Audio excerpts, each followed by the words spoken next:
everyone, welcome to Lizzie's Little Library and the Newberry Project. Today's book is called By the Shores of Silver Lake by Laura Ingalls Wilder.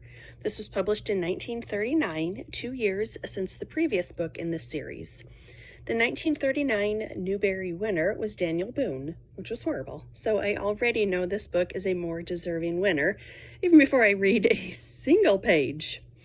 I feel like there were several chapters missing between the previous book and this one.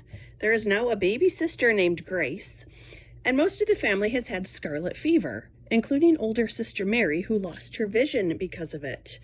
Wow, those events each needed their own chapter. We definitely need details here. Somehow Laura and Dad were not affected by the scarlet fever. Dad has been wanting to move further west. Coincidentally, an aunt stops by and offers him a job that pays $50 a month. Plus, the government is allowing people to own land if they farm it. He sells their house the same day. Mom and the girls will stay in place until they're healthier and then meet Dad via train. All that happens in Chapter 1. Do not read Chapter 2. Laura is almost 12 now. Mom and the girls take a train to meet Dad, which is very exciting.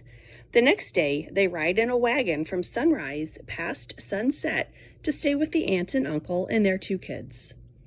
After a day, they continue west, eventually reaching Silver Lake. Mom is surprised to see Uncle Henry there, along with his kids Louisa and Charlie. One day, Pa takes Laura to see the work site where the men are prepping the land for the railroad tracks to be laid. Laura is fascinated. I found it a little bit of a boring chapter. Pa informs Laura that she will be a school teacher someday. She does not want to do this, and she knows it was intended for Mary before she lost her vision. Laura accepts it because she must obey Pa, and there's nothing else she can do. That's really sad. As winter comes on, the camp is broken down and the men move away. Laura's family stays behind in the head surveyor's cabin. Their nearest neighbor is 60 miles away. They are very happy the first night until they hear a wolf outside. Later, Laura and Carrie are sliding on the ice when they see a wolf. They run home and are fine. Pa says he will hunt the wolf. Laura wishes he won't be able to find it. I'm with you, Laura.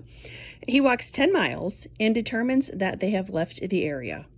He also finds the perfect land for their homestead.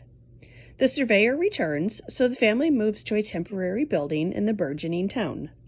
Mom tells Laura she has to start teaching. On page 255, Laura details a little bit about what her teaching experience is like. It's for the younger sister and the couple cousins. Ma, it would keep Carrie at home and be good for you. Laura did not think it would be nice. She did not want to do it at all. But she said obediently, "Yes, Ma." "You will study for 15 minutes, she told them, "and then I will hear you recite." There never was such a long 15 minutes. At last, Laura heard their spelling lesson, and then she set them in a lesson in arithmetic.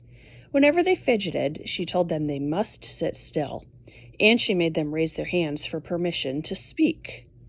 "You all did very nicely, I'm sure," Ma smiled in approval. "You may come every morning, and Laura will teach you."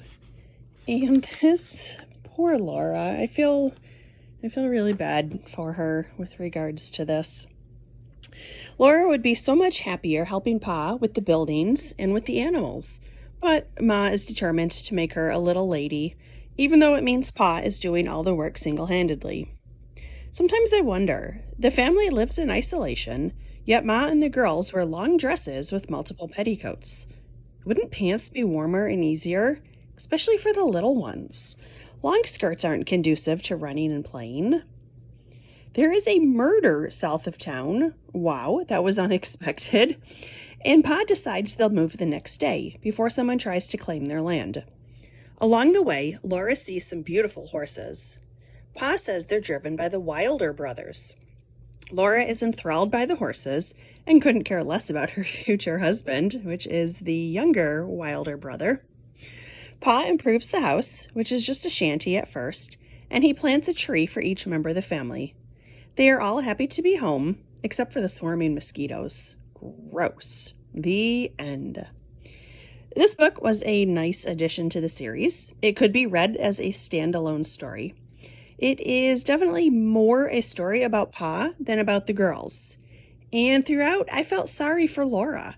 She wanted to be outside helping Pa and learning about the world, but Ma needed her help with cooking and sewing. It seems like living alone, far from a town, the family could be more relaxed with gender norms and allow the girls more leeway in terms of social expectations. Dad desperately needed help on the farm, but without a son, he had to do it all himself. At the same time, Laura wanted to help, so it was silly to not allow that. This book was a solid addition to the series and a worthy choice by the Newbery Committee. Plus, there were no swarms of grasshoppers, so 2 thumbs up for that. The next one is called The Long Winter. This was by the Shores of Silver Lake. Thanks for watching. Bye.